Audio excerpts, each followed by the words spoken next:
cette vidéo, nous allons voir comment calculer la hauteur du sol et la représenter sur un schéma.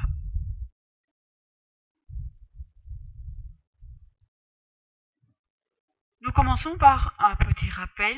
Voici la surface du sol et un rayon solaire qui arrive et que l'on appelle le rayon incident. Au point de contact du rayon avec le sol, on trace la normale au point d'incidence, c'est-à-dire la perpendiculaire à la surface du sol en cet endroit. Ça va nous permettre de mettre en évidence deux angles, l'angle I, l'angle d'incidence, qui est l'angle compris entre la normale et le rayon incident, ainsi que l'angle H, la hauteur du soleil, qui est l'angle entre le rayon incident et la surface du sol. On constate aisément que ces deux angles sont des angles complémentaires, c'est-à-dire qu'ils forment ensemble un angle droit, et donc que leur somme vaut 90 degrés. Vous devez donc être capable de définir ces deux angles et de les repérer sur un schéma. Ce disque représente la surface de la Terre.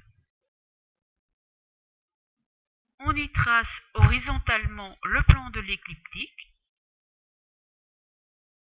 et verticalement, en tireté, la perpendiculaire au plan de l'écliptique passant par le centre de la Terre.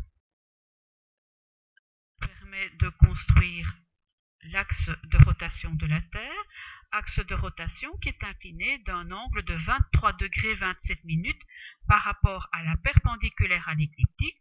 Nous appelons cet angle d'inclinaison alpha. Perpendiculairement à l'axe de rotation et passant par le centre de la Terre, on trace l'équateur. Attention, l'équateur est un cercle imaginaire à la surface de la Terre. Veillez donc à ce que les traits ne débordent pas de la planète.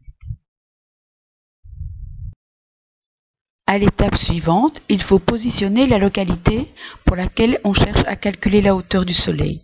Dans cet exemple, on considère Bruxelles qui se situe à 50 degrés de latitude nord. On mesure donc à partir de l'équateur, donc de la ligne dessinée en rouge, un angle de 50 degrés au nord et on positionne Bruxelles.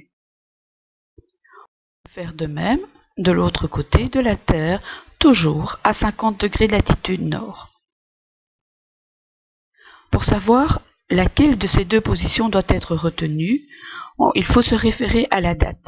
Si nous faisons l'exercice pour le 21 juin, nous savons que les rayons solaires sont perpendiculaires au tropique du Cancer à cette date.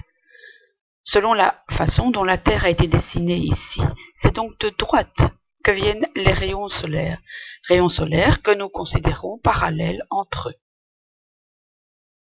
Nous retenons donc uniquement la position de Bruxelles orientée face aux rayons solaires le 21 juin.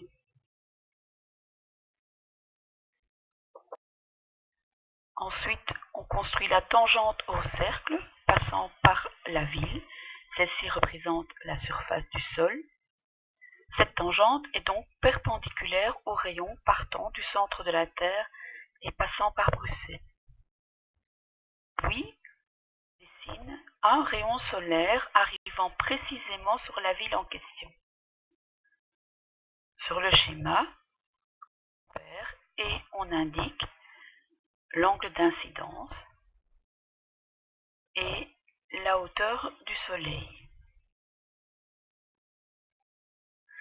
On observe qu'on peut retrouver le même angle I au centre de la Terre, le rayon solaire étant parallèle au plan de l'écliptique et présentant donc le même angle avec une droite sécante qui est représentée par le rayon venant du centre de la Terre et passant par Bruxelles. On repère alors que l'angle I est égal à la latitude moins l'angle alpha, donc 50 degrés moins 23 degrés 27 minutes, soit 26 degrés 33 minutes. Mais l'angle que nous cherchons, c'est la hauteur du Soleil. Nous savons que la hauteur du Soleil et l'angle d'incidence sont deux angles complémentaires. Il suffit de retirer la valeur de I de 90 degrés. On obtient 63 degrés 27 minutes. comme hauteur du soleil à Bruxelles le 21 juin.